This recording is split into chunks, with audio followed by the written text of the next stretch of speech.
The universe has a favorite shape. It's a secret hidden in plain sight, a cosmic preference written in the language of starlight and stone gas and fire across scales too vast to truly comprehend. We see it in the glint of our own sun, a boiling globe of plasma.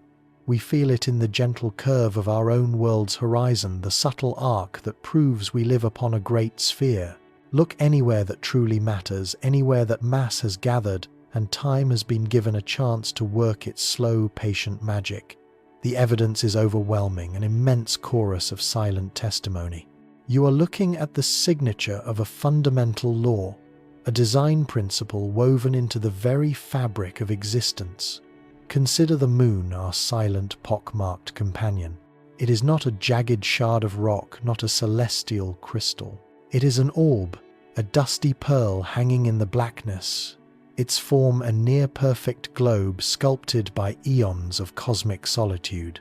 Its craters are circles within a circle, echoes of violent impacts that momentarily disrupted but could never shatter its essential shape. Then your gaze drifts outward across the solar system. Mercury, a scorched, cratered ball, clings to its spherical form. Venus shrouded in its toxic globe-encompassing clouds. Our own Earth, a blue and white marble of impossible beauty, its immense continental plates and mountain ranges, nothing more than a thin textured skin on a colossal sphere. Mars, the red world, tells the same story.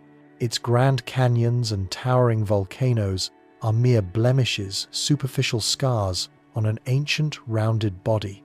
Further out, the giants assert this universal rule with breathtaking authority. Jupiter, a leviathan of swirling gas, its great red spot, a storm raging upon the curved surface of a world that could swallow 1,000 Earths. Its bands of cream and ochre are wrapped tightly around its form, following lines of latitude on a globe of unimaginable proportions. Saturn, a paler, more elegant sovereign, holds its rings in a perfect flat plane, a spinning disk of ice and dust, symmetrically encircling its majestic spherical heart. The rings themselves are a testament to this same impulse, a flattened sphere of countless tiny moonlets, each obeying the same laws. Uranus and Neptune, the distant frozen sentinels, are ghostly blue-green orbs, their atmospheres stirred by unseen forces, their shapes an unwavering echo of all that has come before. Even their moons, from the volcanic turmoil of Io to the icy plains of Europa and the geysers of Enceladus, are miniature worlds, each one a globule, a sphere captured in orbit. This is not a coincidence. This is a conspiracy of nature, a profound and universal pattern that demands an explanation. Why this persistent, overwhelming spherical geometry? Why does the cosmos in its grand and chaotic unfolding return again and again to this one single perfect shape? Where are the cosmic cubes, the celestial pyramids, the great continent-sized tetrahedrons drifting between the stars? They do not exist, not where matter has been given the freedom to choose its own form. Our own creations are a riot of sharp edges and flat planes. We build with lines and angles, with squares and rectangles. Our cities are grids of intersecting streets. Our buildings are towers that stab at the sky, defying the very curvature of the world they stand on. But the universe itself builds differently. Its architecture is one of grace, of economy, of sublime simplicity. It speaks in curves. This cosmic compulsion for roundness extends far beyond our local neighborhood. Look deeper into the void, to the stars themselves. Every single star you see in the night sky, every distant sun in our own Milky Way galaxy, is a phenomenal sphere of incandescent gas. From the smallest, angriest red dwarf sputtering for billions of years to the most radiant blue supergiants burning with a ferocious intensity that will seal their doom in a few million years, they are all globes. They are vast, self-sustaining nuclear furnaces, but their overall structure, the container for all that unimaginable power, is always a sphere. Their shape is the outcome of a titanic struggle. A battle between the outward blast of nuclear fusion in their cores and an ever-present, relentless, inward-crushing force. This force is the true artist, the hidden sculptor. It is the reason for the shape of everything. We call it gravity. But to name it is not to understand its artistry. To say gravity is to label the mystery, not to solve it. How does this invisible influence, this fundamental property of mass, compel the universe into this state of geometric perfection? What is it about this force that abhors corners and sharp edges, that smooths every mountain and pulls every atom toward a common center? The answer is a journey into the very heart of physics. It reveals that the sphere is not just a pleasing shape. It is the most efficient, the most stable, the most democratic form that matter can possibly take. Gravity is an impartial force. It pulls on every single particle of a planet or a star with equal insistence from every possible direction. Imagine a force that wants to pull every piece of an object as close as it can possibly get to the object's center of mass. What shape would you build to satisfy that condition perfectly? A cube has corners, distant outposts far from the center. A pyramid has a lonely peak, an apex privileged and remote. Only one shape allows for every point on its surface to be exactly the same distance from its core, the sphere. It is the shape of perfect equilibrium, the form of minimal energy. Nature is profoundly lazy. It is an optimizer. It will always seek the path of least resistance, the lowest possible energy state. A sphere represents that state for any large self-gravitating object.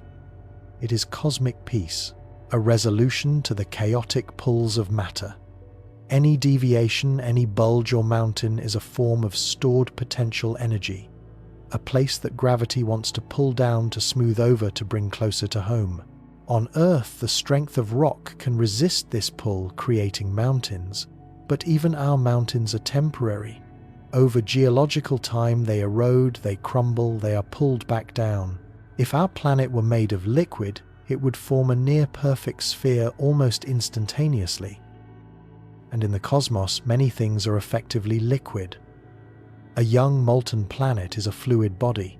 A star is a sea of plasma, a substance that flows and yields. Gravity's work here is swift and absolute. The slightest deviation is immediately corrected. The star has no choice but to become a sphere. It is the only shape that can contain its own immense gravity. This principle echoes down to the smallest of scales. Consider a single drop of water falling through the air. Here it is not gravity that sculpts it, but a different force surface tension. The water molecules pull on each other, a microscopic mimicry of gravity. They seek to minimize their surface area to find the most compact shape. And again, the shape that encloses the most volume with the least surface, the sphere. From a cosmic ocean of plasma to a single tear, the universe whispers the same geometric truth: efficiency, stability, symmetry. This is the secret language of the forms we see. But the story becomes stranger and far more profound when we consider the most extreme objects in the universe. Travel with us to a cosmic crime scene, the aftermath of a star's death. A supernova has blasted its outer layers across light years of space, but at the heart of the expanding nebula something remains. A neutron star, a city-sized object with the mass of 1.5 suns. The single most dense object we know of that is still made of matter. Here, gravity is not just a sculptor, it is an absolute tyrant. The force is so immense that it has crushed atoms themselves. Protons and electrons have been forced to merge, creating a solid ball of neutrons. The surface of a neutron star is the smoothest surface in the known universe. Any mountain would be trillions of times smaller than a grain of sand. It is, for all intents and purposes, a mathematically perfect sphere. It is the ultimate expression of gravity's ability to crush all irregularities out of existence. Its shape is not just a preference, it is an inevitability, a consequence of forces so extreme they warp the mind. But we can go further. we can go to a place where matter itself has failed, a place where gravity has won its war against all other forces completely. A black hole. A black hole has no surface we can see, no substance we can touch. It is a region of space-time, so severely warped that nothing can escape. But it has a boundary, a point of no return, the event horizon. And what shape is this ultimate cosmic prison? It is a perfect sphere. The Schwarzschild radius defines a perfect spherical surface from which escape is impossible. The black hole's properties, its mass, its spin, its charge, are all that remain of the star that collapsed. All of the complexity, all the jagged details of the former star have been erased, smoothed over into a featureless spherical void. It is the final haunting testament to gravity's power, the force that rounds the planets and ignites the stars. Ultimately, in its most extreme manifestation, produces the most perfect and most terrifying sphere of all. Even on the largest scales, this pattern continues to hold. Look at the great globular clusters that swarm in the halo of our galaxy. Hundreds of thousands, sometimes millions of ancient stars held together in a vast self-gravitating family. And what shape do they form? A dense, luminous spherical cloud. A ball of suns, each star orbiting a common center of gravity, the entire system settling into a state of cosmic equilibrium. The very galaxies themselves, when viewed from afar, reveal this deep-seated tendency. While spiral galaxies like our own are dominated by a flattened disk, they possess a bright central bulge that is distinctly spheroidal. And a vast number of galaxies in the universe are ellipticals, giant amorphous collections of older stars that lack spiral arms. Their shape a diffuse three-dimensional sphere or a stretched spheroid. They are the product of galactic mergers, chaotic collisions that have scrambled stars into randomized orbits, eventually settling under the gentle, persistent guidance of gravity into a rounded, relaxed state. It's as if the universe, given enough time, will always try to smooth out the details, to erase the complexities, and return to its favorite, most fundamental form. So the question we began with, so simple on its face, why is everything in the universe round, leads us down a path to the most fundamental principles of reality. It is not merely a question of aesthetics or coincidence. It is a question about the nature of force, the flow of energy, and the relentless drive of the cosmos towards symmetry and simplicity. The sphere is the shape of a lazy universe. It is the form matter takes when it has given up fighting. It is the shape of things that have found their peace. Every planet, every star, every black hole is a monument to this profound principle. A silent declaration that in the grand architecture of the cosmos, the path of least resistance is a curve. And so our journey begins. We will travel from the microscopic dance of molecules in a water droplet to the colossal gravitational embrace of a galaxy cluster. We will explore the exceptions that prove the rule, the jagged asteroids, the chaotic nebulae, the spinning disks, and see them not as contradictions but as objects in transition, works in progress not yet finished by gravity's patient hand. We will discover how this one simple shape is encoded in the mathematics that describes our universe from Newton to Einstein, and we will come to understand that the curvature of a planet is a faint echo of the curvature of space-time itself. The secret of the sphere is the secret of gravity, and the secret of gravity is in many ways the secret of everything. Join us as we unravel the power of nature's most perfect form. Look out into the darkness of a clear night sky. What is the first shape you truly see? It is the moon, a luminous silver circle. It is the distant pinpoint glimmer of a planet, a wandering orb. Even the stars, which seem like tiny sharp points of light, are in fact colossal raging spheres of fire. Our universe, it seems, has a profound preference, an obsession with one particular shape. The circle, the orb, the sphere.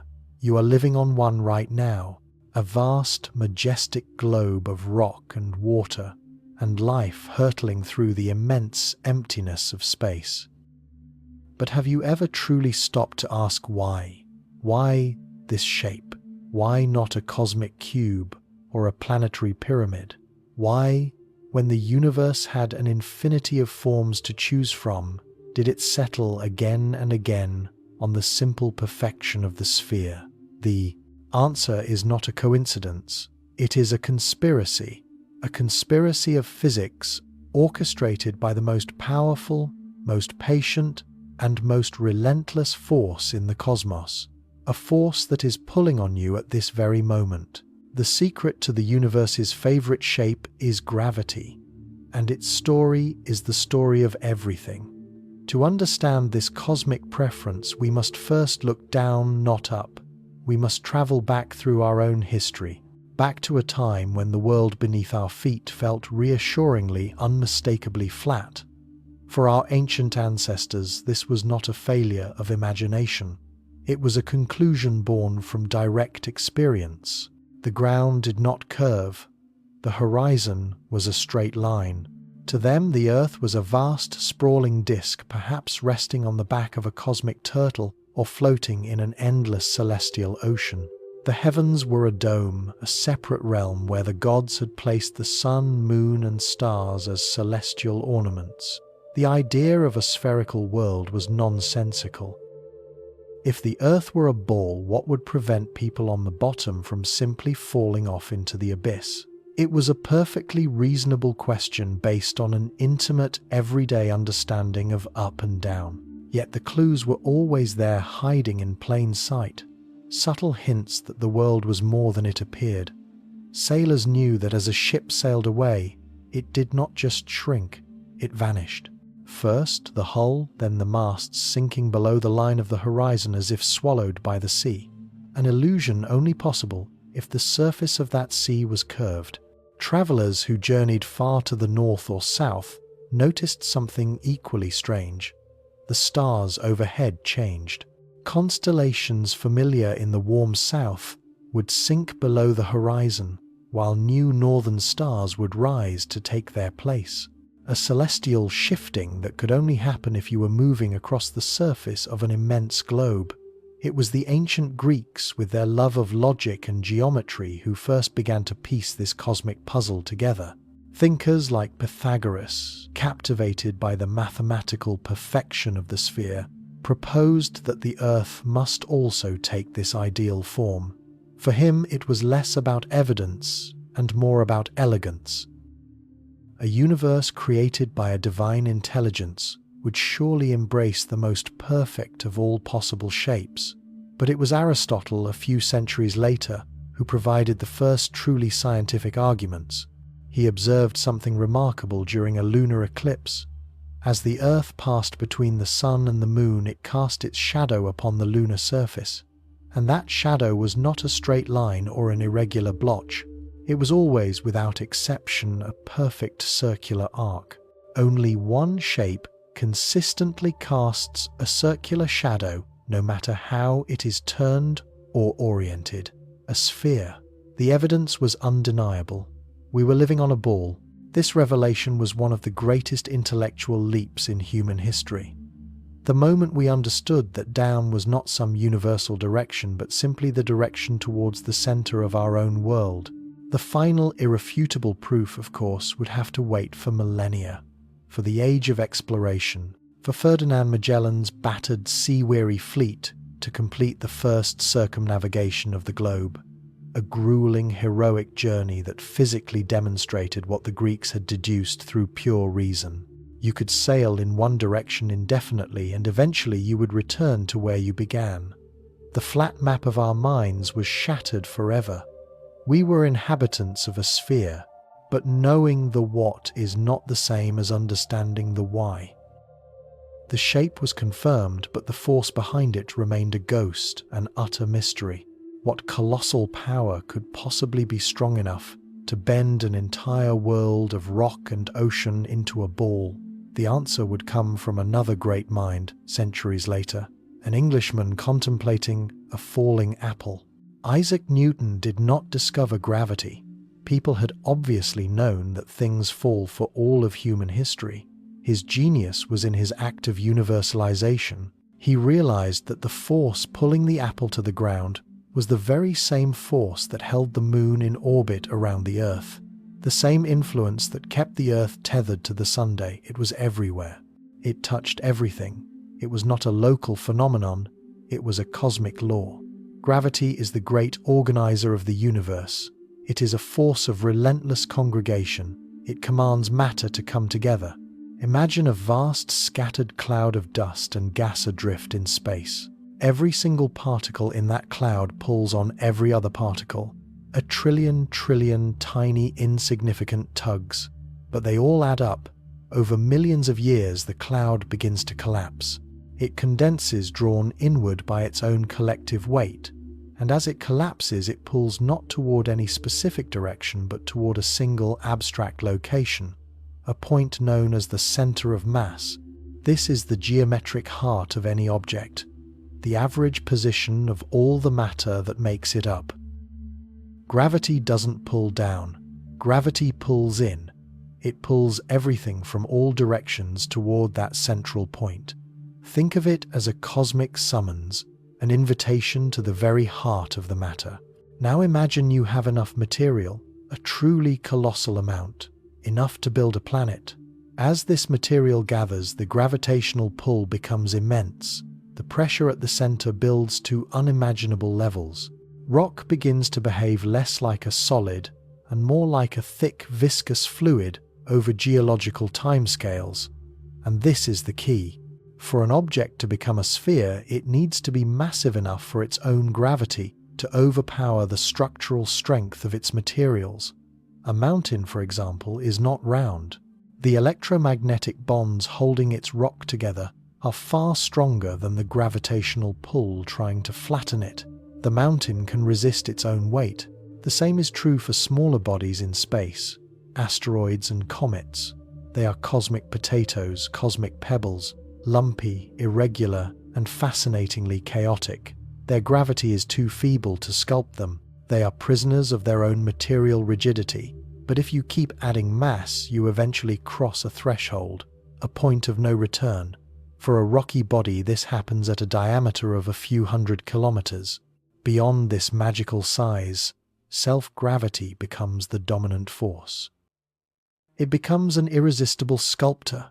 Any part of the object that sticks out too far, a towering peak on a forming world, is under a stronger gravitational pull.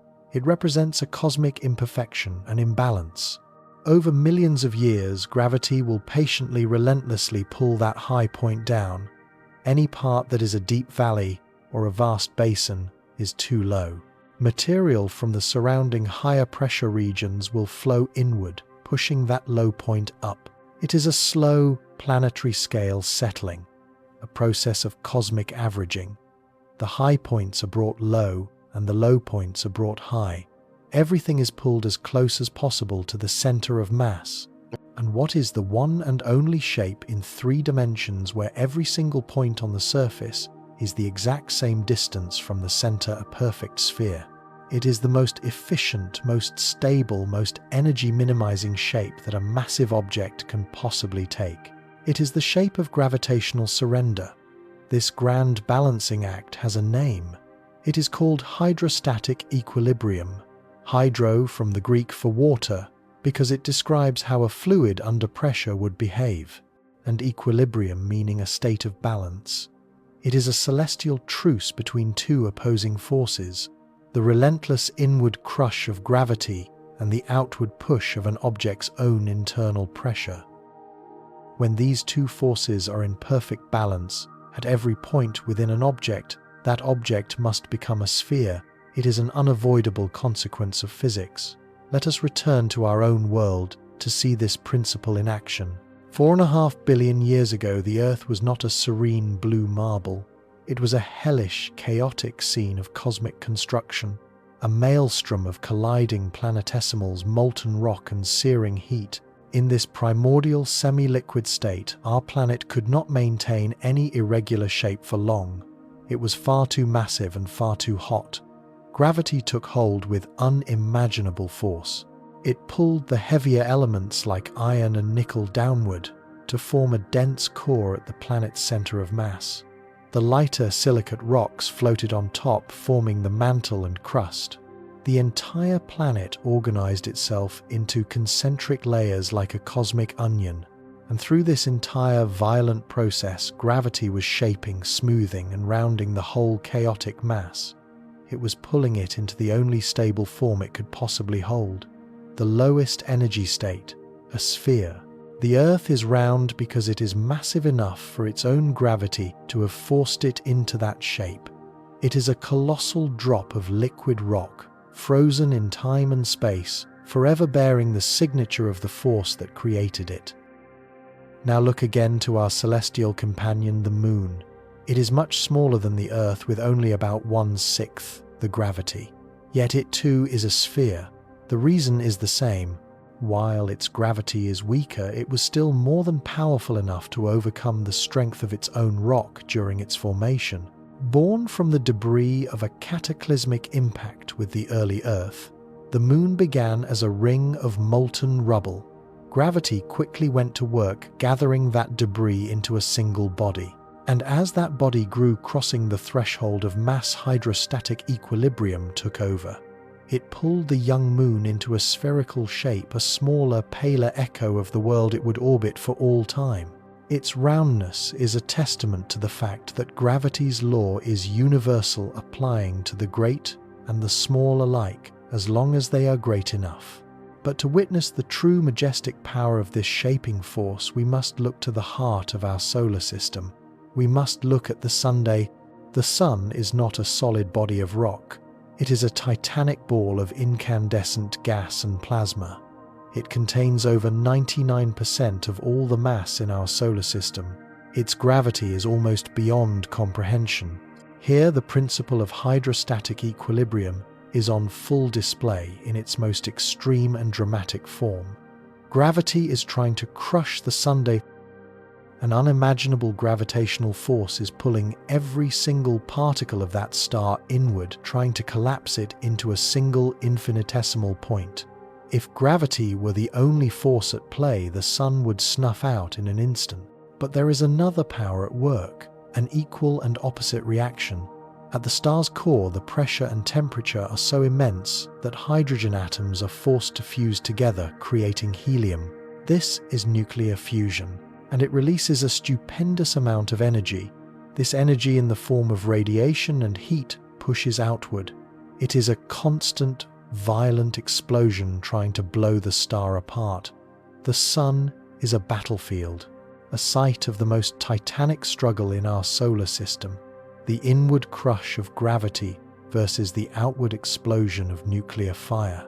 The sphere is the shape of their stalemate. It is the perfect luminous form created when these two colossal opposing forces fight each other to a perfect standstill. Every second of every day, this cosmic balancing act is maintained. It is the very definition of hydrostatic equilibrium, and it is the reason you see a perfect circle of light in the sky. The Sun is not just round because it's massive. It is round because it is alive with a nuclear furnace fighting against its own colossal weight. So the next time you look up at the Moon, or contemplate the ground beneath your feet, or feel the warmth of the Sun on your skin, remember the invisible artist responsible for these forms. Gravity, it is the universe's first and most fundamental rule of sculpture. If an object is massive enough, gravity will patiently and inevitably mold it into a sphere. It is a law written into the fabric of space-time itself, a fundamental tendency towards simplicity, elegance, and roundness. This is the foundational secret behind the shape of our world, a secret of balance, of mass, and of power. But this is only the beginning of our story, because the universe is rarely so simple. While gravity provides the master blueprint for a sphere, other forces are constantly at work complicating the design. Forces of motion, of violence, and of time. What happens when a planet spins? What happens when two galaxies collide? The perfect sphere is just the starting point, and the universe's most spectacular creations are often born when this first simple rule is beautifully and violently broken. We have seen gravity as the universe's great unifier, a silent, persistent artist gathering dust into worlds and sculpting worlds into perfect spheres of cosmic order. It's a simple, elegant rule for an ordered cosmos. But the universe rarely deals in simple, elegant rules. Its true story is written in the exceptions, the outcasts, the rebels that refuse to conform to gravity's perfect ideal. Look out into the dark past, the serene glow of the planets. You will find a realm of cosmic debris, a junkyard of creation filled with objects that tell a different, more chaotic story. A story of resistance, of violence, and of forces in conflict. This is where the simple rule of roundness shatters, and in its fragments, we discover a deeper, more complex truth. To understand why you don't need to look to the stars, look down at the ground beneath your feet, at the mountains. Why isn't Mount Everest a sphere? Why doesn't the sheer force of its own mass pull its towering peaks down into a gentle, rounded curve? Because the mountain is fighting back. Every crystal in its rocky heart, every mineral bond is held together by the electromagnetic force. It is the fundamental glue of matter, a force of incredible strength that binds atoms together into rigid, stubborn structures. On the scale of a mountain, the integrity of the rock is king. Its material strength easily overpowers the pull of its own gravity. The mountain stands tall because the rock it's made from refuses to yield. Now imagine taking that mountain and tossing it into space. You have an asteroid. A celestial wanderer, a jagged shard of primordial matter, frozen in time since the solar system's violent birth. These are not majestic spherical worlds, they are cosmic potatoes, tumbling irregular lumps of rock and metal, objects like Eros, a strange elongated shape like a cosmic peanut, or Itokawa, which looks less like a world and more like a loose pile of gravel, barely held together, a cosmic rubble pile drifting through the void. For these small bodies, the story is the same as our mountain. Their own self-gravity is simply too feeble, too utterly weak to overcome the structural strength of the material they are made of. Gravity pulls inward, trying to smooth out the lumps, to crush the jagged edges and tuck everything neatly toward the center. But the rock resists. Its internal bonds are a rigid scaffold that gravity is not yet powerful enough to break. So the asteroid remains a testament to its own history, a history of fractures, collisions, and chaotic assembly. Its irregular shape, a frozen snapshot of that primordial violence. There is a line, however, a cosmic tipping point, a magical size where the balance of power begins to shift. As you pile on more and more mass, the gravitational pull grows stronger. The weight of the object pressing down upon itself becomes immense. Eventually you reach a threshold, a point where the inward crush of gravity finally overwhelms the electromagnetic bonds holding the rock in its rigid shape. The rock begins to behave less like a solid and more like a thick fluid. Mountains begin to slump, valleys rise, the entire structure yields. Gravity at last can begin its true work of sculpting. This state is called hydrostatic equilibrium.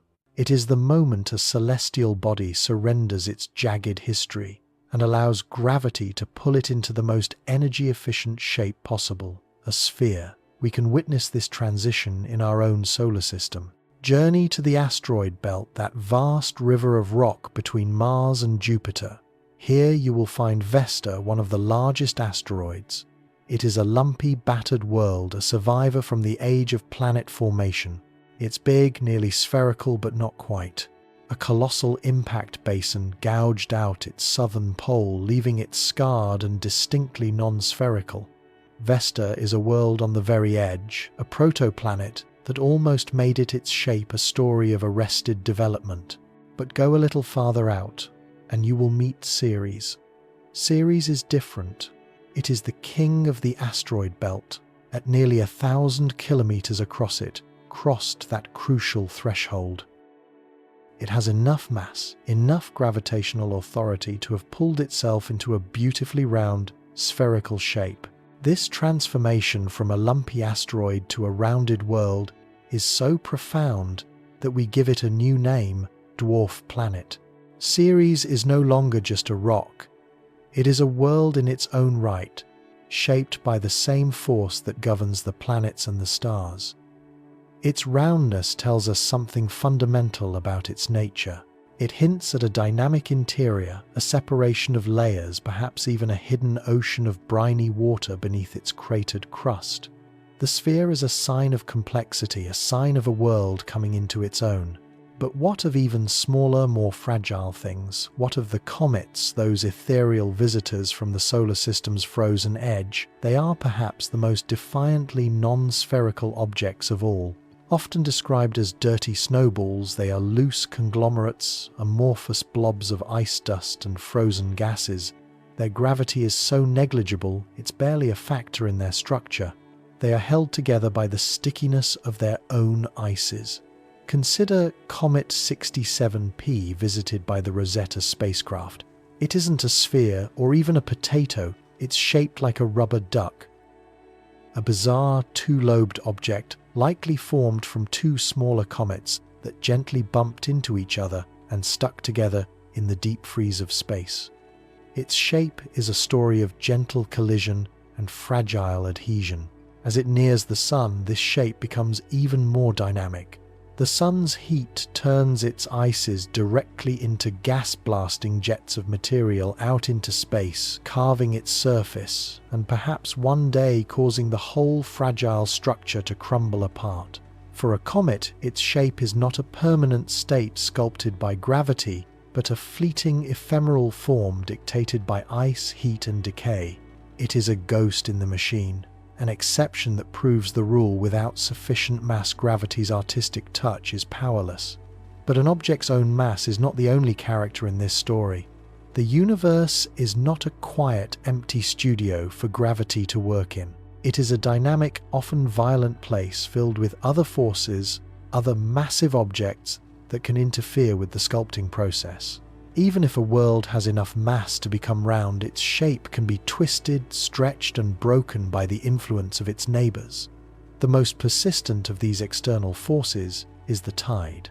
We think of tides as the rising and falling of Earth's oceans, pulled by the gentle gravitational tug of our moon.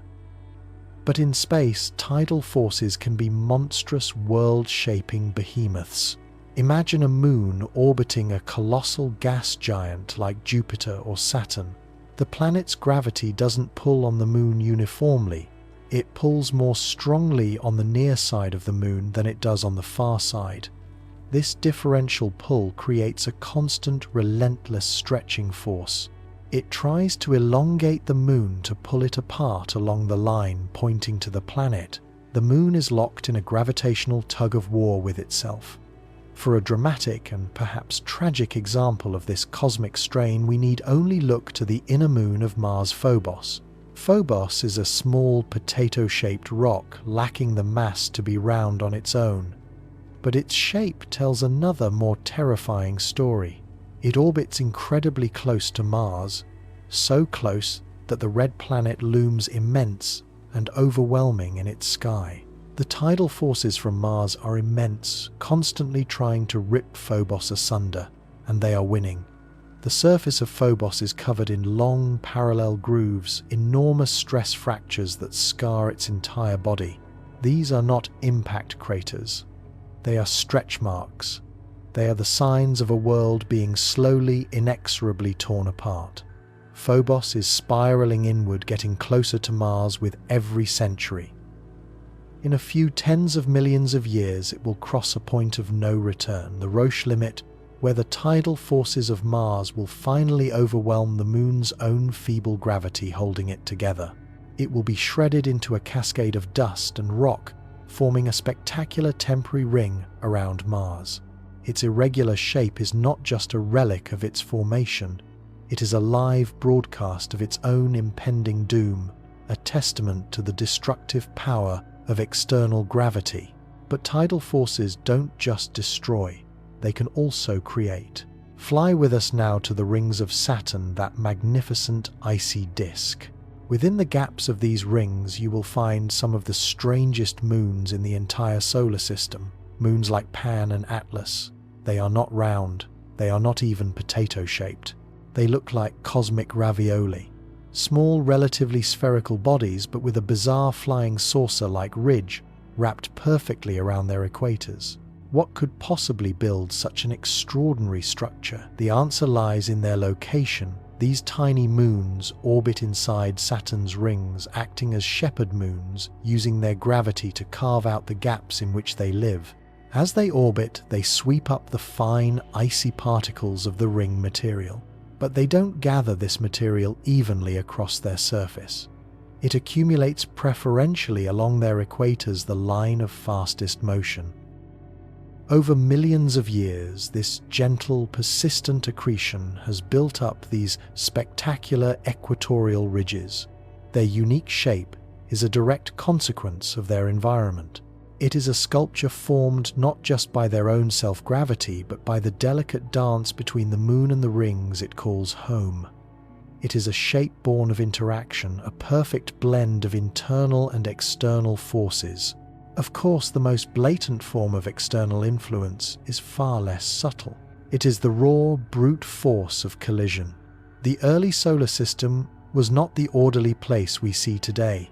It was a cosmic shooting gallery, a chaotic mosh pit of planetesimals, asteroids and comets all vying for position. Impacts were not the exception, they were the norm, and these collisions are the ultimate shapers of irregularity. A massive impact can do more than just leave a crater. It can shatter a world entirely, creating a family of smaller, jagged fragments that drift through space as a permanent record of the catastrophe. Many of the asteroid families we see today are exactly this, the scattered, irregular remains of a single larger body that was destroyed long ago. Even if an object survives an impact, it will be forever changed. Look at Saturn's moon, Mimas. It is just large enough to be spherical, a small, icy world. But its most prominent feature is a single gargantuan crater, Herschel. The crater is so enormous, a full third of the moon's own diameter, that it gives Mimas the unmistakable appearance of the Death Star from Star Wars. The impact that created it must have been staggering, an event that came catastrophically close to obliterating the moon entirely. The shockwave likely reverberated through its entire body, fracturing its opposite side. Mimas is round, yes, but its roundness is profoundly marred. Its shape is a story of survival against all odds, a sphere that bears the deep, permanent scar of cosmic violence. Its spherical form speaks of its gravity, but its giant crater screams of the chaos that lurks in the darkness between worlds. This story of disruption scales up in the most magnificent way imaginable. When we look beyond our solar system to the realm of the galaxies, we find the ultimate expressions of non-spherical shapes born from external forces. Galaxies, these immense islands of stars, are also subject to gravity. Many, like our own Milky Way, have settled into elegant, flat-spinning spirals.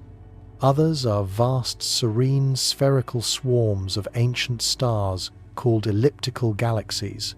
But some galaxies are just a mess. They are classified simply as irregular galaxies.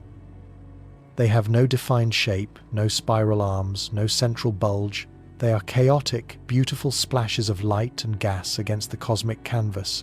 These are not galaxies that formed incorrectly. They are snapshots of a process, moments of immense transformation. Most irregular galaxies are the product of galactic collisions. The universe is mostly empty space, but not entirely. Galaxies, guided by the inexorable pull of dark matter, can and do run into each other. When they do, the individual stars rarely collide. The distances are too vast, but the gravitational influence of each galaxy on the other is catastrophic. As they pass through one another, immense tidal forces take hold. They stretch and warp the galactic structures, pulling out long, brilliant streamers of stars and gas that extend for hundreds of thousands of light years. These are known as tidal tails, ghostly arms reaching out into the intergalactic void. The collision compresses vast clouds of gas, triggering furious bursts of star formation, lighting up the chaotic scene with the blue-white fire of newborn stars. Objects like the Antennae galaxies or the Mice galaxies are breathtaking examples. They are not single objects, but two galaxies in the throes of a merger, a slow-motion cosmic train wreck that will unfold over hundreds of millions of years. Their current irregular shape is a temporary violent phase. Eventually, gravity will win. The two galaxies will merge into one, their chaotic energy will settle, and a new, larger and likely more orderly galaxy will be born from the wreckage. Their irregularity is the beautiful, fleeting scar of creation itself. So we see that the universe is filled with exceptions. Objects too small, too battered, or too tidally stressed to be round. It seems then that perfect spheres are the exclusive club of the Titans, the large planets and the stars, massive enough to dominate their own form and isolated enough to be free from significant disruption. They are the serene, perfect rulers of their cosmic domains. But are they? Is a planet, or even a star, a truly perfect sphere? The truth is more subtle and far more interesting. The perfection you see is an illusion, a cosmic sleight of hand. Every single one of them is hiding a secret imperfection. To find it, you need to account for one more force, one more fundamental player in this cosmic game of shapes. You need to consider the fact that everything in the universe spins. From the smallest asteroid to the largest galaxy, everything rotates. It is a leftover relic from the conservation of angular momentum of the swirling cloud of gas and dust from which it formed, and this spin creates a force. It's a force you have felt yourself. On a playground, merry-go-round, as you spin faster and faster, you feel a persistent pull trying to fling you outwards, away from the center. This apparent outward push is often called centrifugal force, and it is constantly at war with gravity. Gravity pulls everything inward toward the center of a planet or star. Rotation, on the other hand, flings everything outward. This outward force is not uniform across the entire body. It is weakest at the poles, the very top and bottom of the axis of rotation, and it is strongest at the equator, the line around the middle that is moving the fastest. So you have a battle. Gravity is trying to create a perfect sphere. Rotation is trying to throw material away from the equator. Who wins neither? They compromise. The result of this celestial arm wrestle is that the planet bulges slightly at its middle. It is not a perfect sphere. It is an oblate spheroid, a slightly squashed ball wider at its equator than it is from pole to pole. Our own planet Earth is the perfect example. We think of it as a beautiful blue marble, a perfect circle in the void, but it is not. Earth spins on its axis once every 24 hours, which means at the equator, the ground beneath your feet is moving at over 1600 kilometers per hour or 1,000 miles per hour. This rapid rotation creates a subtle but measurable equatorial bulge. The diameter of the Earth from the North Pole to the South Pole is about 12714 kilometers, but its diameter across the equator is 12756 kilometers. It's a difference of only 42 kilometers less than 1/3 of 1%. It is an imperceptible flaw on the grand scale, but it is real and it has profound consequences. Because of this bulge, you are slightly farther from the center of the Earth when you stand at the equator than when you stand at one of the poles. And because gravity weakens with distance, the pull of gravity is slightly weaker at the equator. You actually weigh a tiny bit less on the equator than you do at the North Pole. This subtle oblateness affects the orbits of satellites, the paths of long-range ballistic missiles, and even the flow of rivers over geological time. Our planet is not a mathematically perfect sphere. It is a dynamic, spinning, slightly pudgy world, its shape dictated by a delicate equilibrium between its own gravity and its own spin. And the faster an object spins, the more dramatic this effect becomes. Let us journey back out to the gas giants. Jupiter, the king of planets, is a world of incredible extremes. It is more than 300 times as massive as the Earth, and its gravitational pull is immense. But it also spins with breathtaking speed. A day on Jupiter lasts less than 10 hours. This furious rotation creates a centrifugal force of enormous power. The result is that Jupiter is not just slightly oblate, it is visibly squashed. Look at any decent photograph of Jupiter. You do not need sensitive instruments to see its imperfection. You can see it with your own eyes. It is clearly, obviously flattened. Its equatorial diameter is nearly 7% larger than its polar diameter. If Jupiter were the size of a beach ball, this difference would be over a centimeter. It is a world bulging at the seams, straining against its own rotation. The same is true for Saturn, which spins almost as fast and is even less dense. It is the most oblate planet in our solar system, a beautiful flattened bauble hung in the center of its magnificent rings. Their shapes are a powerful visual reminder that gravity is not the only force at play. The shape of a world is a negotiation, a balance of power. This principle holds true even for the stars.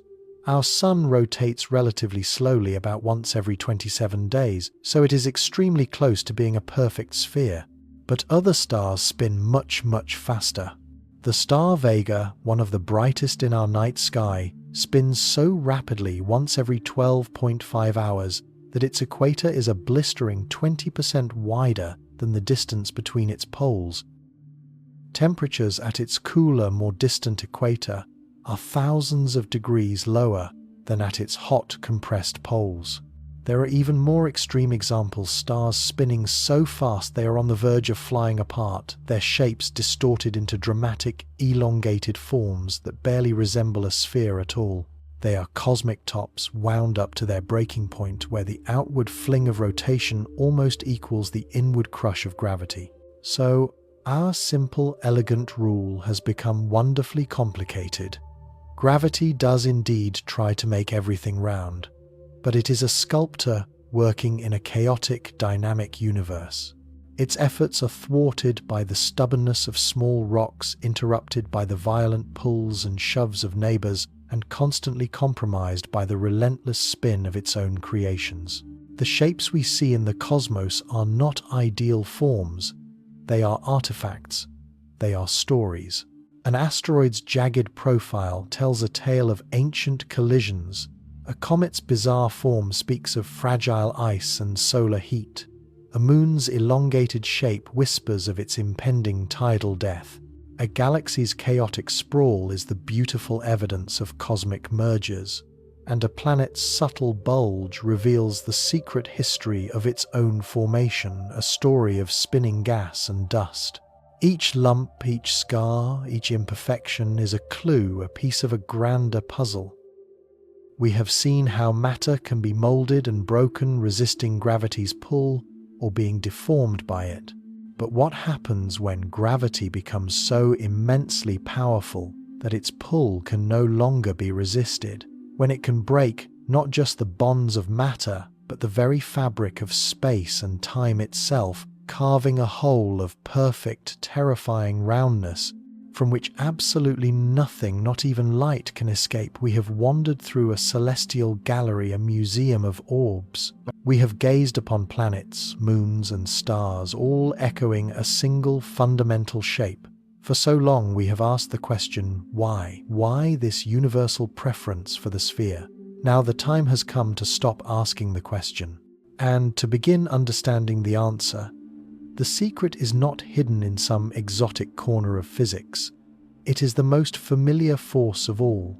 It is the reason you are in your chair and not floating to the ceiling. The architect of everything round is gravity, But this is not the gravity that simply holds us to the Earth. This is gravity as the great cosmic sculptor. It is a force of immense patience and unimaginable power. To understand its work, we must travel back in time, back to a moment before the planets were polished, before the stars were lit. We must return to the raw material of creation itself. Imagine a place of profound emptiness and cold, a sprawling, ghostly cloud adrift in the interstellar void. This is a molecular cloud, a stellar nursery. It is vast, stretching for light years across the darkness. It is a cosmic wilderness of hydrogen gas and microscopic dust. And most importantly, it has no discernible shape. It is a chaotic, formless filamentary tangle, a turbulent river of primordial matter.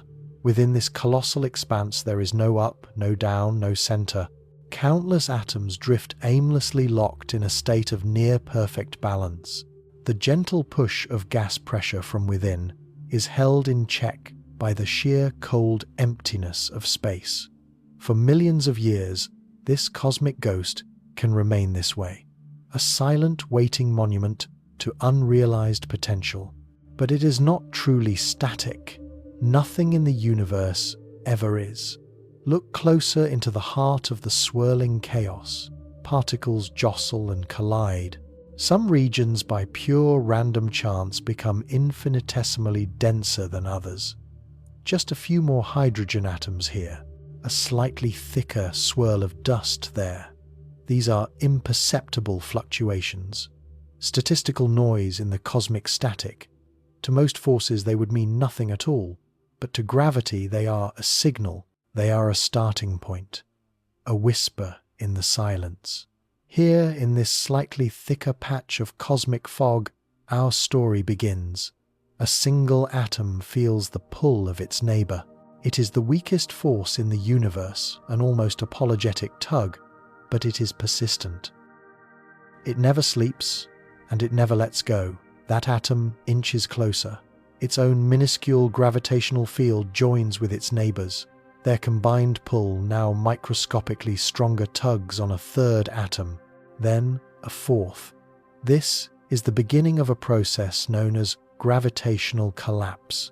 It is the most powerful creative process in the entire cosmos, and it is agonizingly beautifully slow.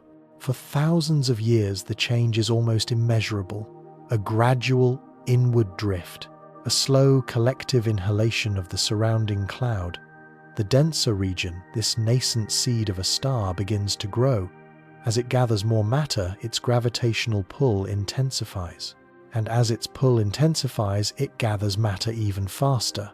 A cosmic feedback loop has been triggered. The rich get richer.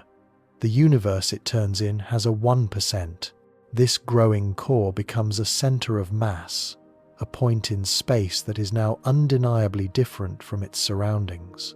It has a presence, a purpose. It has become the focal point of an immense invisible web of force. And now we arrive at the heart of the secret, the very essence of why gravity creates spheres. Gravity is a force of perfect fairness. It has no direction. It plays no favorites. It radiates its influence equally in all directions. Think of the sun pouring out light and heat spherically into the solar system. Gravity works in the same way, but its pull is inward. From that growing center of mass, the call goes out. North, south, east, west, up, down. And from every conceivable angle in between. The command is the same. Come here. The pull is utterly, profoundly isotropic. It is equal from all sides. Now imagine you are a particle of dust on the edge of this collapsing cloud. You feel the pull towards that central point. So does the particle 1,000,000 miles to your left, and the particle 1,000,000 miles to your right, and the one above you and the one below you. Every piece of matter in this vast region is being summoned to the same point. They are all falling towards a common center. What shape must they form as they arrive? What is the only possible geometry that can result from this universal inward rush? There can only be one answer: a sphere, the cloud begins to contract, to shrink under its own relentless weight. Filaments of gas are reeled in. Great sprawling arms of dust are drawn towards the burgeoning core. The chaos begins to find a focus. The formless ghost is gathering itself into a solid body. At first, this body is a lumpy, misshapen thing, a protostar or a protoplanet, a cosmic infant still asymmetrical and rough. It might have protrusions, cosmic mountains of accumulated debris. It might have vast valleys and awkward lopsided bulges, but gravity is not just the force that gathers the material. It is also the force that shapes it. Every single particle in this new body is pulling on every other particle, but the overwhelming pull is always downwards towards the center of mass. Consider a great mountain on this primordial world.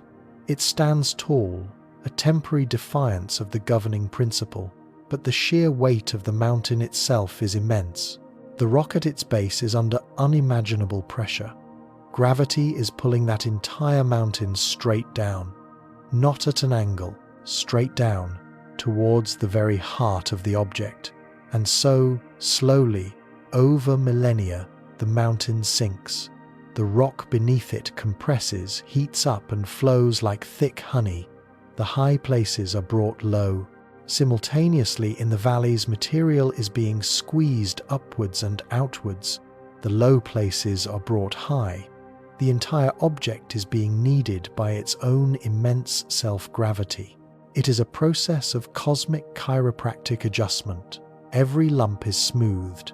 Every deviation is corrected. The world is trying to find its most stable, its most relaxed possible shape. This is a universal law applicable everywhere. Nature always seeks the lowest energy state. A ball rolls to the bottom of a hill.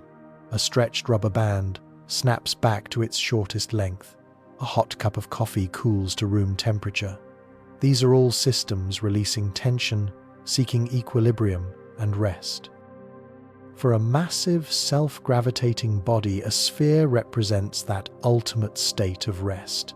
It is the shape of lowest possible gravitational potential energy. Think of it this way. On an irregular, lumpy object, some parts of the surface are higher than others. They are farther from the center of mass. To be in that higher position requires energy. It is a state of gravitational tension. Gravity works tirelessly to eliminate that tension. It wants to pull everything as close to the center as it can possibly get. The sphere is the only shape in three-dimensional space where this is achieved. It is the one form where every single point on the surface is exactly the same distance from the center. There are no high points left to be pulled down. There are no low points. There is only a perfect uniform surface of equilibrium. It is a state of gravitational peace. This is the principle of hydrostatic equilibrium, a grand name for a simple, elegant idea. It is the point where the inward pull of gravity is perfectly balanced by the outward push of pressure from within the object. For any object massive enough, this state is not just likely, it is inevitable. The forces involved are beyond human comprehension. The pressure at the center of the Earth is millions of times greater than at the surface. It crushes solid rock into a flowing plastic state over geological time. Our planet is not solid in the way we think of it. It is a viscous fluid, a drop of liquid rock dressed in a thin, brittle crust. And like any liquid drop, it has been pulled into a sphere by its own weight.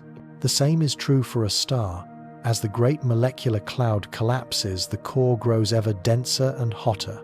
The pressure becomes so extreme that a new force awakens, nuclear fusion. The star ignites, pushing back against gravity's relentless squeeze. A titanic struggle begins, a battle that will last for billions of years. Gravity pulls inward, fusion pushes outward. And the battlefield where these two colossal forces meet is the perfectly spherical surface of the star. The sphere is the shape of cosmic compromise, the perfect balance point between utter collapse and explosive fury. This drive towards sphericity is a fundamental feature of our universe. It is a law written into the fabric of space-time itself. But this cosmic preference for the sphere is not merely about finding a state of rest. It is also about efficiency. The universe, in its grand, silent way, is remarkably economical. It does not waste energy or space, and the sphere is nature's most perfect, most efficient container. Of all possible shapes, a sphere has the smallest surface area for a given volume. Think of a soap bubble. The surface tension of the soapy water pulls inward, trying to minimize the surface. The air trapped inside pushes outward.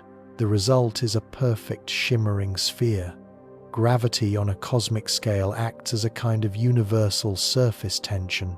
It pulls matter together, forcing it into the most compact shape possible. This has profound consequences for the life of a planet or a star. A planet forming from a molten ball of rock needs to cool down. Heat can only escape from its surface. By having the minimum possible surface area, a spherical planet cools more slowly. It retains its vital internal heat for longer. This geologic engine, powered by primordial heat and radioactive decay, is what drives plate tectonics, creates volcanoes, and generates a magnetic field. It is the lifeblood of a dynamic living world. A lumpy, irregular planet would have far more surface area. It would radiate its heat away into space much faster. It would become a cold, dead, geologically inert rock far sooner. The roundness of our Earth is not just a geometric curiosity. It is a critical ingredient for its long-term survival as an active world. The same principle applies to stars. A star is a nuclear furnace, generating incredible energy in its core. That energy must travel to the surface to be radiated away as light and heat. By having the most compact, spherical shape, a star conserves its energy with maximum efficiency. It packages its immense power in the most streamlined form imaginable. This is why stars can burn for billions or even trillions of years. The sphere is the shape of longevity. So when we look out into the cosmos and see a universe full of orbs, we are not seeing a coincidence. We are not witnessing an aesthetic choice made by a divine artist. We are observing the direct physical manifestation of a fundamental law. We are seeing the result of gravity's isotropic nature. We are watching countless objects settle into their lowest energy state. We are witnessing the universe's inherent drive towards efficiency and stability. From the chaotic, shapeless wilderness of a gas cloud, gravity patiently gathers the dust of creation. It applies a simple, unbreakable rule: pull everything towards the center equally from all sides. It crushes, kneads, and molds matter under unimaginable pressures. It forges a shape that is perfectly balanced, maximally compact, and gravitationally at peace. The sphere is not just a common shape in the universe, it is the default, the inevitable outcome, the elegant solution to the problem of assembling matter on a cosmic scale. The secret once revealed is stunning in its simplicity. Everything is round because gravity demands it. It is the signature of the cosmos's greatest sculptor, etched onto every star and every world. But look closely. Is everything truly a perfect sphere? Is the signature always so clear, so pristine, or does the universe in its infinite complexity allow for exceptions? Are there places where gravity's rule is bent, or even for a time broken? The perfect sphere is the law. But the story of the cosmos is often found in the beautiful, fascinating, and violent ways that the law can be defied. For all we have seen, for all the perfect spheres we have charted, from incandescent stars to frozen worlds, the universe can still feel profoundly empty. A vast, dark stage punctuated by lonely points of light. But this emptiness is an illusion, a trick of scale. Zoom out from our stellar neighborhood far beyond the familiar orbits of planets and the truth reveals itself. The universe isn't a scattering of solitary orbs, it is a tapestry. woven from light and dust and 100 billion stars at a time. We call these shimmering threads of creation galaxies. And here in these colossal structures, gravity's grand design is written on the most majestic scale imaginable. Yet a new mystery immediately presents itself, a cosmic paradox. If gravity's fundamental tendency is to pull everything into the most efficient shape, the perfect sphere, then why are galaxies not simply gargantuan globular clusters? Why do we see these magnificent sprawling spirals, these Catherine wheels of fire and dust flung across the cosmos? Are they an exception to the rule, or are we simply reading the language of gravity in a dialect we have not yet fully understood? To answer this, we must look closer, not with our eyes, but with our understanding of motion and time. A spiral galaxy, like our own Milky Way, is not a static object. It is a maelstrom of dynamic competing influences. At its heart, you will find gravity's familiar signature, a dense, luminous bulge. Here billions of ancient stars swarm in a vast spheroidal halo. Their orbits are chaotic, randomized, moving like a hive of bees. In this central hub, gravity reigns supreme and largely unopposed. The immense mass has pulled this stellar core into the rounded globular form we would expect. It is a city of stars built on gravity's oldest blueprint, but beyond this core a different architecture emerges, the galactic disk. A breathtakingly thin, flattened plain of gas dust and brilliant young blue stars. This disk is where gravity's simple spherical mandate is challenged by another powerful cosmic principle, the conservation of angular momentum. Imagine the galaxy in its infancy, a colossal, slowly rotating cloud of gas. As gravity pulled this cloud inward, its rotation had to speed up like an ice skater, pulling in their arms to spin faster. This accelerating spin created a powerful centrifugal effect, flinging material outwards at the equator. Gravity pulls in, rotation pushes out. The result is a compromise, a delicate dynamic equilibrium. The cloud could not collapse into a simple sphere. Instead, it flattened into a vast spinning platter, a cosmic vinyl record billions of light years across. Every star, every gas cloud within it inherits this momentum, orbiting the galactic center in a vast, orderly, circular procession. So the disk's flatness isn't a failure of gravity. It is a testament to its interplay with motion. The two forces locked in an eternal waltz, sculpting a structure of sublime and unexpected beauty. And what of those majestic arms? The very feature that gives a spiral galaxy its name. They are perhaps the most misunderstood element of this entire portrait. They are not what they appear to be. The spiral arms are not fixed structures, not rivers of stars flowing through the galactic disk. If they were, they would wind themselves up and disappear in just a few rotations, a mere few 100 million years. Yet we see them everywhere, ancient and enduring, because the arms are an illusion. They are a pattern, a cosmic traffic jam, a density wave. Imagine ripples propagating across the surface of a pond. The water molecules themselves only move up and down, but the wave, the pattern, travels across the surface. The spiral arms are just like that. They are slow-moving waves of compression orbiting the galaxy at a different speed than the stars themselves. As stars and gas clouds drift into one of these dense regions, they are squeezed together by the wave's amplified gravity.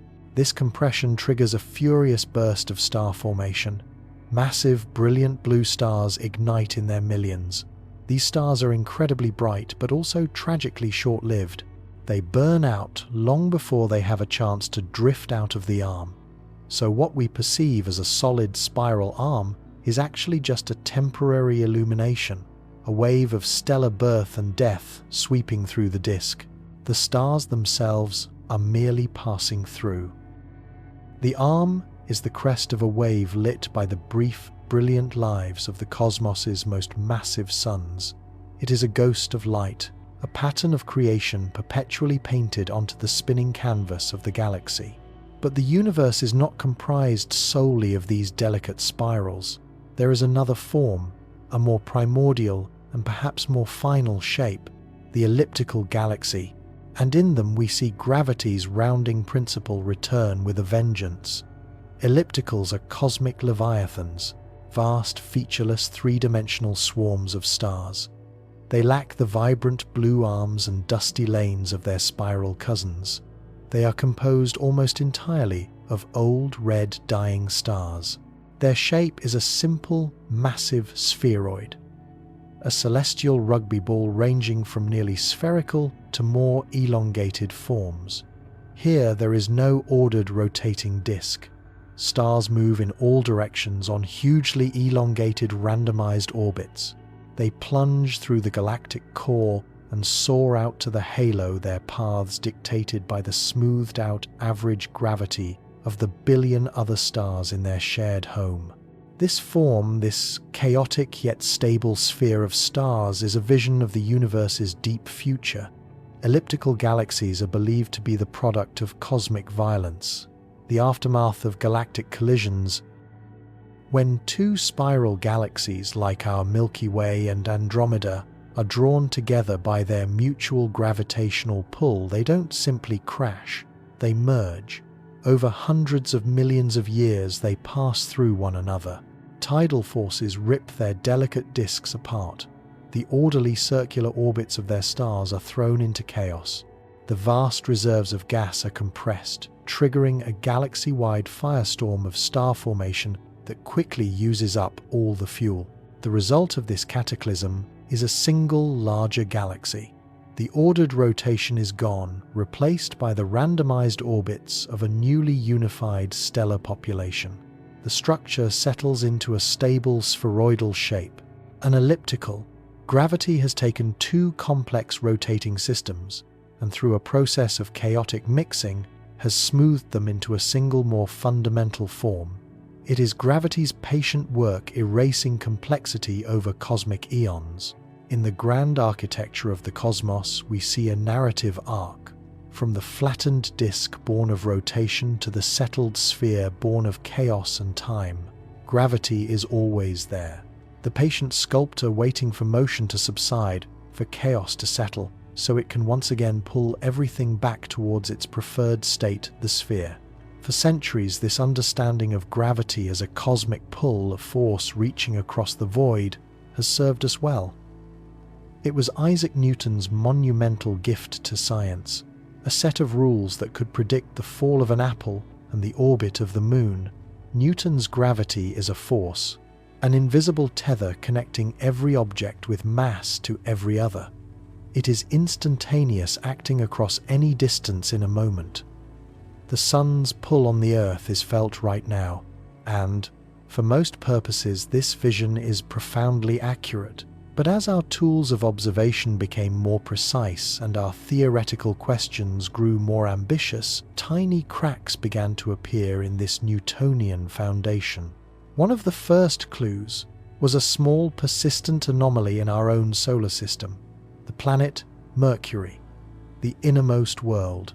It orbits the Sun in a distinctly elliptical path, but this ellipse is not stationary. It wobbles. The entire orbit slowly rotates or precesses over centuries. Newton's laws could account for most of this precession, explaining it as the subtle gravitational tugs from other planets. But not all of it. There was a tiny discrepancy, a mere 43 arc-seconds per century. A minuscule error, but an infuriatingly persistent one. Something was missing from the story. A deeper puzzle lay in the very nature of Newton's force. How could it possibly act instantaneously across the void? If the sun were to vanish, Newton's equations suggested the Earth would instantly fly off into space. But how could the information about the sun's disappearance travel 93 million miles in an instant, faster than light itself? This was not just a mathematical curiosity, it was a deep physical paradox. The universe, it seemed, was hiding a profound secret about its most fundamental organizing principle. Newton's elegant laws were not the final word. They were a brilliant but incomplete approximation of a much deeper and far stranger reality. A new map of the cosmos was needed, a new vision of reality itself, and it would take one of the most creative minds in human history to tear up the old one. His name was Albert Einstein, and his journey began not with telescopes or experiments, but with a thought experiment. What if gravity was not a force at all? What if the invisible tether that holds planets in orbit, that gathers stars into galaxies, that pulls you towards the center of the Earth, was an illusion? This is the heart of his theory of general relativity, a revolutionary reconceptualization of the universe. Einstein proposed that space is not just an empty, passive stage on which the events of the cosmos unfold. And time is not just a universal clock ticking at the same rate for everyone. Instead, he declared space and time are interwoven. They form a single dynamic four-dimensional fabric, space-time. This fabric is the very arena of existence. It is not rigid. It can be bent, warped, and curved. And what causes it to curve? Mass. Imagine a vast flat rubber sheet stretched taut. This is space-time in the absence of matter. Now, place a heavy bowling ball in the center. The sheet sags, creating a deep depression, a well. That is what our sun does to the fabric of space-time. Its immense mass creates a profound curvature, a gravitational well. Now roll a small marble near the bowling ball. It doesn't fall straight in. It begins to circle the depression, following the curve in the sheet. From our perspective, it looks like the marble is being pulled towards the bowling ball by some mysterious force. But there is no force. The marble is simply following the straightest possible path through a curved environment. It is coasting along the geometry of the warped sheet. This, Einstein declared, is what an orbit truly is. The Earth is not being pulled by the Sunday. The Earth is moving in a straight line through curved space-time. It is this curvature that we experience, that we perceive as gravity. Mass tells space-time how to curve, and curved space-time tells mass how to move. It is a dance of geometry and matter on a cosmic scale, and it explains everything that Newton's theory could and more. It explains the strange wobble in Mercury's orbit with perfect precision. The little planet is so close to the Sun, so deep inside its gravitational well, that it is navigating the most intensely curved region of space-time. Its path is more complex than a simple Newtonian ellipse. It is tracing the true warped geometry of the solar system. This new vision also solved the paradox of instantaneous action. Gravity is not instantaneous. It propagates. If the Sun were to vanish, the disturbance in space-time, a ripple in the fabric would travel outwards. It would travel at a finite velocity, the speed of light. We would not know the Sun was gone for 8 minutes. Gravity moves at the speed of information because gravity is information written into the geometry of the universe. And this geometric view brings us back in the most profound way to our central theme. Why is everything round? Because a star, a planet, is a spherically symmetric collection of mass. It therefore creates a spherically symmetric dent in space-time. The gravitational well it produces is perfectly circular. The paths of least resistance around it, the orbits, are therefore circles and ellipses. The roundness of the cause dictates the rounded nature of the effect. Gravity doesn't just create round objects. Gravity is a manifestation of the roundness of its own influence. It is the most elegant, self-consistent picture of the cosmos ever conceived. A universe where a fundamental force is revealed to be the landscape itself, where falling is not a failure of flight, but a submission to the natural contours of reality. And like any good map, Einstein's theory did not just describe the known world. It pointed towards new, uncharted territories. It made predictions about phenomena so extreme, so bizarre, they seemed to border on science fiction. The theory describes how mass curves space-time. But what happens if you concentrate an enormous amount of mass into an impossibly small volume? What happens when gravity becomes so overwhelming that it can defeat every other force in the universe? Einstein's equations provided an answer so terrifying he initially refused to believe it. The theory predicted a rupture in the fabric of reality, a point where the curvature of space-time becomes infinite, a place where matter is crushed to a single point of no dimension, a singularity. The theory predicted the existence of a black hole.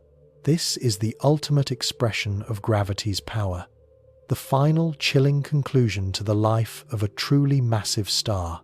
When such a star exhausts its nuclear fuel, the outward pressure from its fusion furnace ceases. There is nothing left to hold back the colossal weight of its own layers. In a fraction of a second, gravity wins its eternal battle. The star collapses catastrophically, unstoppably in upon itself. It punches a hole in the universe. What is left behind is not a sphere of matter in the traditional sense. It is a sphere of pure, warped geometry. The surface of a black hole, its event horizon, is not a physical boundary you could touch. It is a threshold in space-time, a one-way membrane defined by gravity alone. It is the point where the curvature becomes so steep that the path of a straight line no longer leads out. All paths for matter, for energy, even for light itself, lead only inward towards the singularity. The escape velocity from this surface exceeds the speed of light, and since nothing can travel faster than light, nothing can escape. It is the most perfect prison in the cosmos. And its shape, the shape of this prison boundary, is always, under all circumstances, a perfect sphere. It has no mountains, no valleys, no imperfections. It is the purest spherical form in all of nature. A silent black orb sculpted not from matter but from the laws of causality themselves. Though we cannot see it directly, we see its influence everywhere. We see stars orbiting invisible points of immense mass at the centers of galaxies, including our own. We see the light from distant galaxies bent and distorted as it passes near these gravitational behemoths. This gravitational lensing is a direct visible confirmation of Einstein's warped spacetime. The black hole acts like a cosmic magnifying glass, its immense gravity bending the paths of light rays, creating ghostly arcs and eerie duplicate images of what lies behind. We are literally seeing the curvature of space. In the end, the black hole stands as the ultimate monument to gravity's dominion over the cosmos. It is the physical embodiment of the geometric imperative. It takes the complexity of a star with its layers of fire and fusion and crushes it into a point of unimaginable simplicity. All that remains is mass spin and a perfect event horizon, a sphere of absolute finality. Gravity's long journey from shaping pebbles and planets to orchestrating the dance of galaxies finds its ultimate expression here, in a silent, perfect sphere of pure darkness where space and time themselves come to an end. It is gravity's final word, a whisper of geometry swallowing the thunder of creation. We have chased gravity's signature from the familiar curve of our own world outward to the fiery globes of stars and the majestic swirling disks of galaxies. We have seen how this fundamental force relentlessly pulls matter inward, collapsing it into the most efficient, most stable shape possible, the sphere. But that entire journey has been within the known, within the structures that have already formed. Now we must go further. We must journey to a time before the first star ignited, a time before the first galaxy began its slow cosmic ballet. We are looking for the blueprint, the initial design from which everything else was assembled. We are searching for the very edge of time itself, and when we finally reach it, what we find is not an edge at all. It is not darkness, nor is it a boundary. It is a wall of faint, ancient light that surrounds us in every direction we look. It envelops us completely, an immense all-encompassing sphere of creation's first dawn. This is the cosmic microwave background, the oldest light in existence. It is the universe's first photograph taken when the cosmos was a mere infant only 380,000 years old, a fossilized echo of the Big Bang's ferocious heat, now cooled by 13.8 billion years of expansion. It is a soft, pervasive whisper, a thermal hiss that fills all of space. If your eyes could perceive microwaves, instead of visible light, the familiar darkness of the night sky would vanish. In its place would be a luminous pearlescent glow, a uniform radiance stretching from horizon to horizon in every direction without exception. You are at this very moment bathing in the residual warmth of creation. This light has been traveling towards you since the dawn of time, a postcard from a younger, simpler, and profoundly different reality. Discovered by accident as a persistent, unexplained noise in a radio antenna, this signal was at first a mystery, an annoyance, but it soon became the single most important discovery in all of cosmology. Because this faint glow is not just light, it is a map of the infant universe frozen in time. And when we chart this map, when we measure the temperature of this ancient radiation across the entire sky, we uncover a fact so profound, so utterly astonishing, it defies all intuition. The temperature of this primordial fire is virtually identical everywhere. It is 2.725 degrees above absolute zero, and it almost never wavers. From one patch of sky to a completely opposite distant patch, the temperature is the same to an accuracy of 1 part in 100,000. This is a degree of uniformity that is difficult to comprehend. Imagine measuring the temperature of the Pacific Ocean at one end and then at the other thousands of miles away and finding they are identical to a thousandth of a degree. Now imagine that for the entire cosmos. The surface of the smoothest billiard ball, when magnified, appears a rugged landscape of peaks and valleys. The most perfectly polished mirror still has imperfections at the atomic level. The infant universe, however, was smoother, more uniform, more thermally balanced than anything humanity has ever engineered. It was born into a state of near-perfect equilibrium. This discovery presented cosmology with a monumental puzzle. How could this be? The observable universe is vast, 93 billion light-years across. Regions on opposite sides of our sky were in the early universe so far apart that light, the fastest thing in existence, had not yet had time to travel between them. They were never in contact. They could never have communicated. They should not have known about each other. And yet they somehow shared the exact same temperature. It's like finding two people who have never met or spoken on opposite sides of the earth, who have somehow written the exact same 1,000-page novel word for word. It breaks the rules of cause and effect. It suggests a conspiracy of cosmic proportions.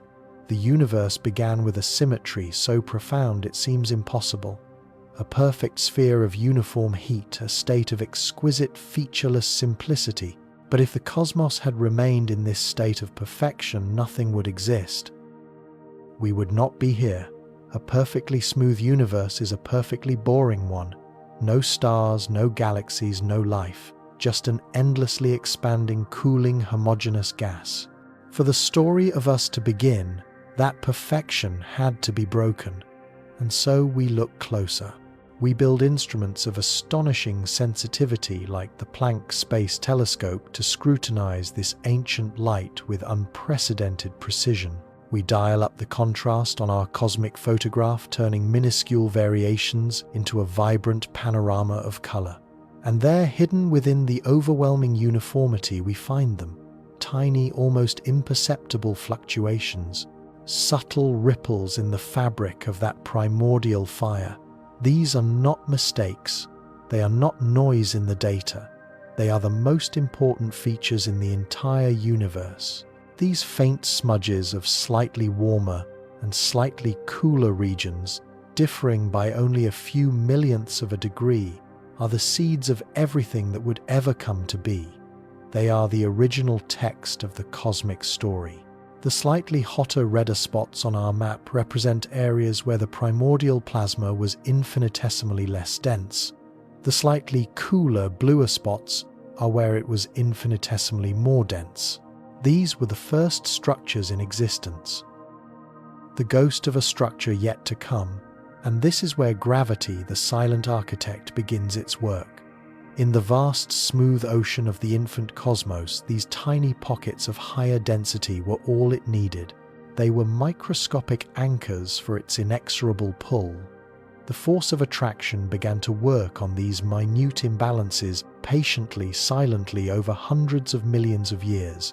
Matter was drawn towards the denser regions, a slow and gentle infall. These zones grew their gravitational influence, expanding, pulling in more and more material from their surroundings.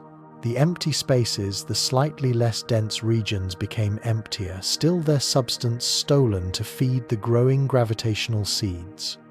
We are watching the birth of cosmic geography. From those minuscule blue smudges on an ancient map of light, gravity began to sculpt the first filaments of the cosmic web. It assembled the first halos of dark matter, the invisible scaffolding of the universe. Within those halos, gas collected, cooled, and collapsed until after an eon of darkness, the pressure and heat reached a tipping point. The first star ignited, then another and another, millions of them coalescing into the first proto-galaxies. Every star you see in the night sky, every galaxy captured by our most powerful telescopes, every planet, every living thing can trace its origin story back to one of those insignificant microscopic fluctuations in the otherwise perfect sphere of the early cosmos. They are the quantum dice roll that decided our fate, the primordial imperfection that allowed for our existence. But these ripples hold an even deeper secret. They do not just tell us about the origin of structure. They contain a hidden code that reveals the geometry of space-time itself, the shape of the entire universe. Cosmologists realized that these patterns on the cosmic microwave background could be used as a kind of cosmic yardstick. In the early universe, the interplay of gravity and pressure created sound waves, vast universe-spanning pressure waves that rippled through the primordial plasma. The size of the ripples we see today in the CMB corresponds to the distance these sound waves could travel before the universe cooled enough to become transparent. We know the physics of that plasma.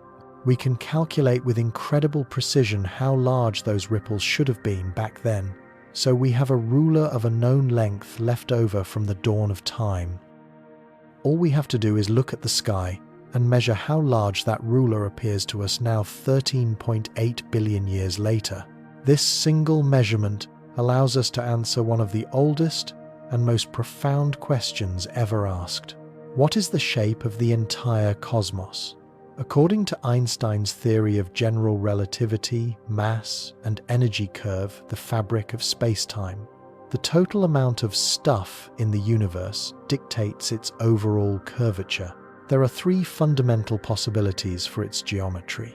If the density of the universe is very high, space-time would be curved positively like the surface of a sphere. In such a closed universe, parallel lines would eventually meet. The angles of a large enough triangle would add up to more than 180 degrees.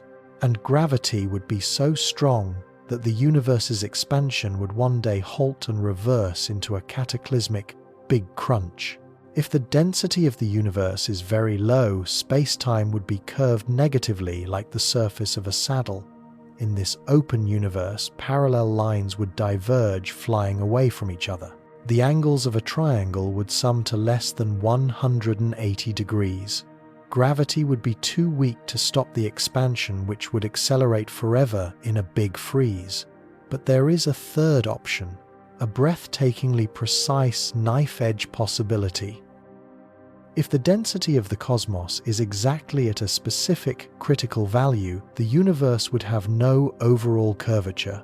It would be geometrically flat.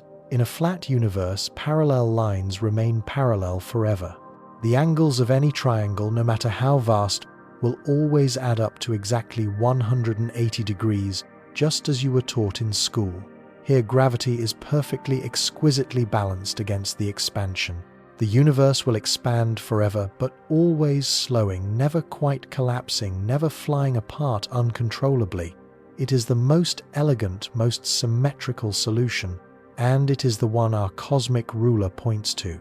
When we measure the apparent size of those ripples in the cosmic microwave background, they are exactly the size they should be if the light from them has traveled across a flat Euclidean space.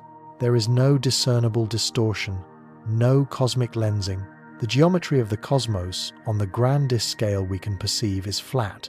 This is a staggering revelation. It means the density of our universe is tuned to the critical value with breathtaking accuracy. To be this flat today, the universe must have been even more precisely balanced at its birth. An imbalance of just one part in a quadrillion, a million billion in the first second of its existence, and the cosmos would have either collapsed back on itself instantly or flung itself apart so rapidly that not a single star could have formed. Our existence and the existence of all structure hangs upon this incredible, seemingly impossible geometric balance. Gravity has not just shaped the objects within the cosmos. It appears to have calibrated the entire system from the very beginning. The total gravitational pull of everything in existence is perfectly counterpoised with the initial explosive energy of the Big Bang. This grand flatness is the ultimate expression of symmetry, a kind of universal roundness applied not to an object but to the rules of space and time themselves. And so we arrive at the final magnificent sphere. Even in a universe that is geometrically flat, and therefore possibly infinite in extent, our view of it is not. We are surrounded by an observational horizon. The cosmic microwave background is not just a moment in time, it is a boundary in space. It is the surface of last, scattering the point at which the opaque primordial plasma finally cooled and cleared, allowing light to travel freely for the first time. As we look out in any direction, we are looking back in time. And in every direction, our gaze is stopped by this luminous wall 13.8 billion light-years away. The light from any event more distant than this has not had time to reach us yet. Therefore, the entirety of our observable universe, every galaxy, every quasar, every phenomenon we can ever hope to witness or interact with, is contained within this colossal, perfect sphere of ancient light. We are at the center of our own cosmic bubble, a sphere whose surface is the dawn of time. This is the ultimate container, the grandest orb of them all. The story of why things are round has led us here, to the understanding that the force that shapes a water droplet, a planet, and a star is the same force that dictates the geometry of reality. The universe does not simply contain spherical objects. In its most fundamental aspects, it is spherical. Our observable cosmos is a sphere, its origin a point of infinite density, expanded into a sphere of near-perfectly uniform fire. And the laws that govern it are so exquisitely balanced that they create a flat, symmetrical space-time, the cosmic equivalent of a perfectly straight line, the foundation of all simple geometry. There seems to be a deep inherent preference for symmetry and balance, hardwired into the fabric of existence. Gravity is the agent of that preference. It is the tireless sculptor that transforms chaos into order, pulling matter into the elegant, efficient form of the sphere. From the smallest scale to the largest, from a grain of sand to the edge of time, the circle is closed. The echo of the Big Bang is the final, definitive answer. It is the soft, persistent glow that tells us we live inside a grand design, one shaped by a universal love for the simple, profound beauty of the sphere. A final, awe-inspiring whisper from the beginning, telling us that everything is round because the cosmos itself could be no other way. Our journey began with a simple question. A question inspired by a falling raindrop, by a pebble smoothed in a riverbed, by the silent, perfect face of the full moon. Why, in a cosmos of apparent chaos and complexity, does this one particular shape appear again and again? Why is the universe so profoundly attached to the sphere? We have traveled from our own world to the edge of time. We have peered into the hearts of stars and across dying galaxies, and the answer we have found is both simpler and more magnificent than we could have ever imagined. It is not a coincidence, it is a confession. It is the universe revealing its most fundamental law, its most intimate secret in a language of pure geometry. The story of the sphere is the story of gravity itself. We started small in the palm of our hand, with the water that forms a perfect trembling bead on a leaf. Here the force at play is not the great cosmic sculptor, but its molecular cousin surface tension. Yet the principle is identical, a beautiful foreshadowing of a cosmic rule. The water molecules pull on each other equally in all directions, a microscopic tug of war, with no winner, only equilibrium. And the shape that resolves this tension, the form that minimizes the surface area for a given volume, is the flawless geometry of the orb. It is the universe, even at this minuscule scale, seeking efficiency, seeking tranquility, seeking the path of least resistance. A drop of water is nature's first, most humble attempt at perfection. From there we lifted our gaze to the heavens. We saw our own Earth, a blue marble suspended in the void. Not a jagged collection of continents and rock, but a magnificent, nearly perfect globe. We witnessed the birth of a planet in the swirling dust of a protoplanetary disk. We saw countless tiny grains of rock and ice, each with its own tiny pull. Slowly, patiently, the great force of attraction began its work. It is a force of congregation, a call for all mass to come together. As the planetesimal grew, as its mass compounded, its pull intensified. Every particle began to fall toward a common center of gravity. The mountains that tried to rise too high were pulled down. The valleys that sank too low were filled in from above. Every piece of matter was relentlessly drawn inward, crushed and molded under its own colossal weight. This is the state of hydrostatic equilibrium. It is not a gentle shaping, but a process of immense violence and pressure. A planetary body is not simply formed, it is forged into submission. The sphere is the shape of surrender to an overwhelming internal force. It is the only geometric configuration where every point on the surface is equally close to the center of mass, the only shape where the inward pull of gravity is perfectly balanced.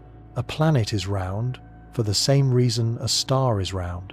One burns with nuclear fire, the other teems with life, but both are prisoners of the same geometric imperative. A star is a colossal ball of incandescent plasma, a celestial furnace. Its own gravitational pull is so immense it threatens to collapse it entirely, but pushing back from its core is the ferocious outward pressure of nuclear fusion. The star becomes a battlefield, a place of cosmic stalemate. And the shape of that stalemate, the surface of that celestial truce, is once again a magnificent sphere. It is the perfect vessel to contain such unimaginable power. We journeyed further past the gas giants with their subtle, flattened poles, a testament to the competing force of their own rapid spin. Even these imperfections tell the story. The equatorial bulge is not a flaw in the law, but a beautiful complication, a dialogue between gravity and momentum. It is the universe demonstrating that its rules are not absolute in isolation, but exist in a complex dynamic interplay. The shape of a spinning planet is a mathematical poem about the balance between the inward fall and the outward fling. We saw the shattered remnants of creation, the asteroids, jagged, oblong, potato-shaped wanderers. They are the exceptions that prove the rule. They are the cosmic pebbles too small, their own gravity too feeble to pull themselves into a more refined globular form. They remain as they were born, fractured, chaotic, and incomplete. An asteroid is a monument to insufficient mass. It is an unfinished sculpture, a block of marble from which the artist of gravity has not yet had the strength to carve a masterpiece. Their very irregularity is a testament to the power required to achieve the spherical perfection we see in larger worlds. Our voyage took us into the deeper darkness between the stars.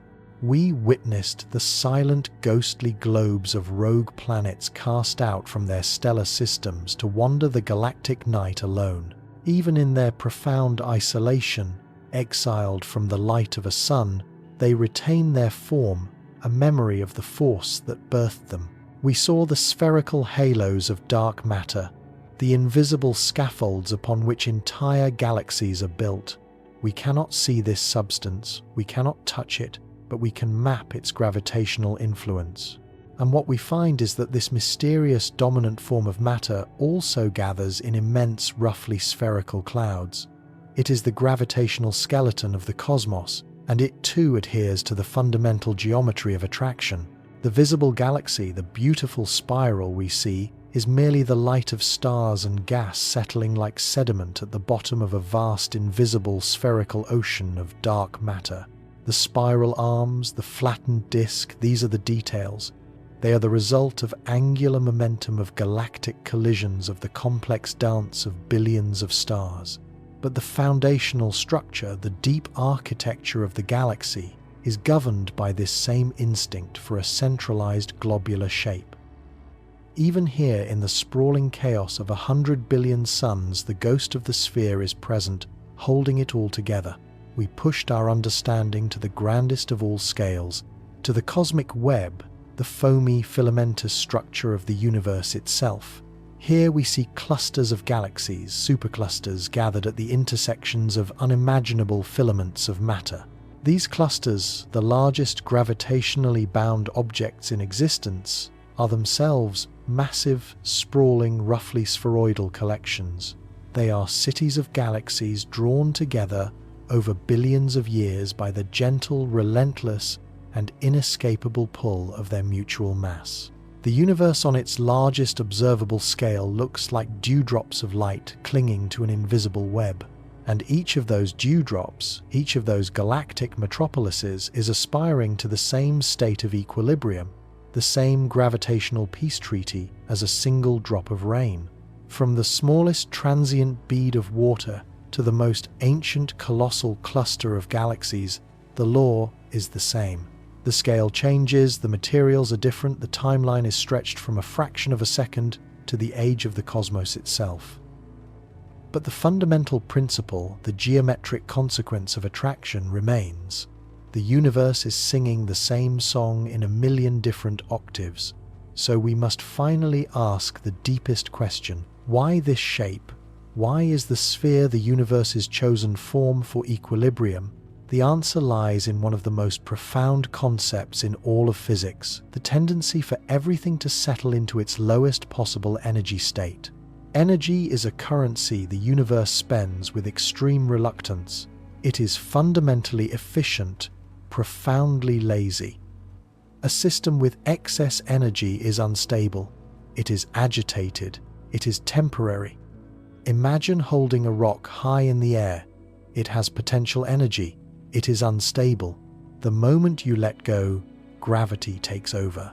The rock falls, converting that potential energy into motion until it hits the ground, its lowest possible energy state, and rests. The entire universe is like that rock constantly seeking the ground. For a celestial body, a collection of particles bound by their own gravity, the highest energy state is to be spread out and disorganized. The lowest energy state is to be as compact as possible. It is to have every single particle as close as it can possibly get to the collective center of mass. Think of it as a form of cosmic democracy. Every particle pulls on every other particle, and the sphere is the only arrangement where a perfect compromise is reached. It is the only shape with no points of privilege, no corners, no edges.